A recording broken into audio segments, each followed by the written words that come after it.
There's now a generation using the web as their library, but it's a library in the most fragile form. Copyright problems in libraries that haven't been digitized. We have the opportunity now for people to turn to their computers and find the great works of humankind, and they're not there. My name is Brewster Kale, and I'm the digital librarian of the Internet Archive. It is a former church from the Christian Scientists that we bought because it matched our logo. Right? It kind of looks like our, the Parthenon kind of look, right? We all live in the shadow of the great library. It was the first of the, let's collect all the works of all the peoples of the world. So, why don't we do that again? I guess you're wondering about this contraption. It's a time machine. I call it a Wayback. Yeah, the Wayback Machine is probably the service that people recognize the most of what we do around here. Basically, it's a time machine for the web to archive the web, organize the web, and then make those archives of the web publicly available through a URL. One way is to think of it as a database that you're writing to, like 20,000 new things a second. We're a library, first and foremost, that works to preserve material that has been created and published. Could you make all the published works of humankind available to anybody, anywhere? Digital publishing tends to be pretty centralized. So the operations behind a given web site often only exist in one place. The average life of a web page is about 100 days before it's changed or deleted. We're building our culture on shifting sand.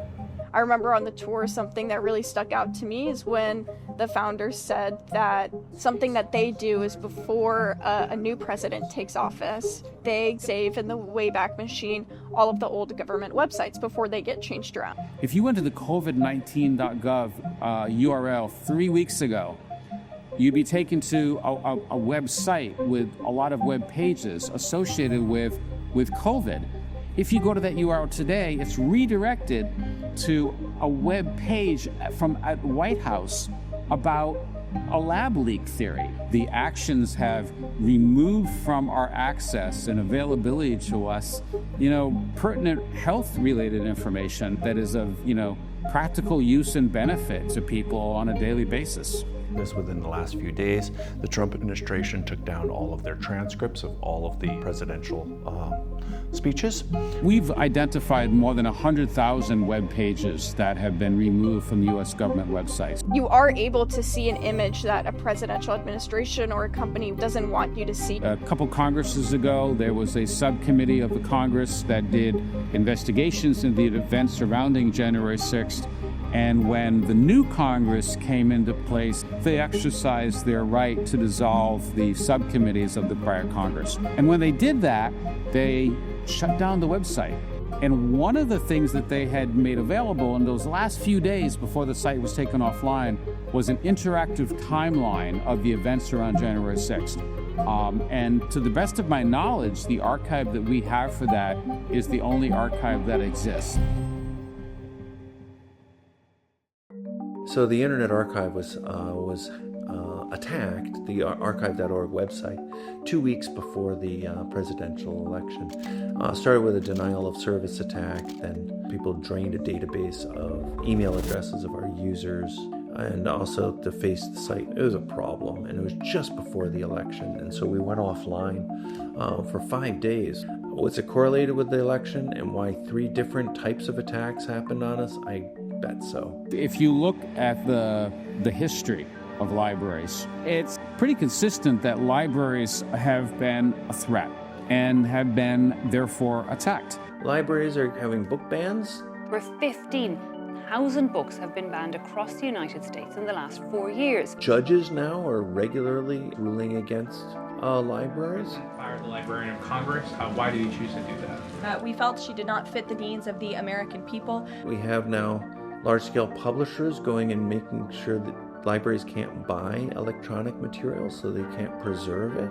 It used to be king and church that destroyed libraries. Now it's corporations and governments. It may be that just the United States doesn't want libraries anymore. They just seem to want us dead.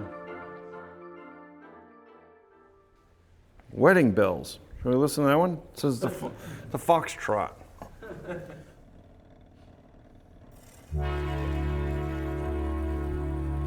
These guys, they're us. If you work for the archive for 3 years, we make a little statue and add you to the collection. Yeah.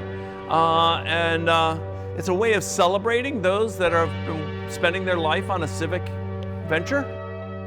I thought when I first got into this whole area, the idea of building a library was mostly a technical task. Boy, was I wrong. It's gonna start with you. It's a gigantic community effort. It's not just sort of a heroic effort of the Internet Archive does it all. Not at all. We have to have not only the technology and the money, but the people that want to do it.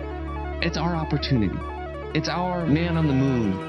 It's what this generation could do to make a mark that 1,000 years from now, people will say, hey, they really did something.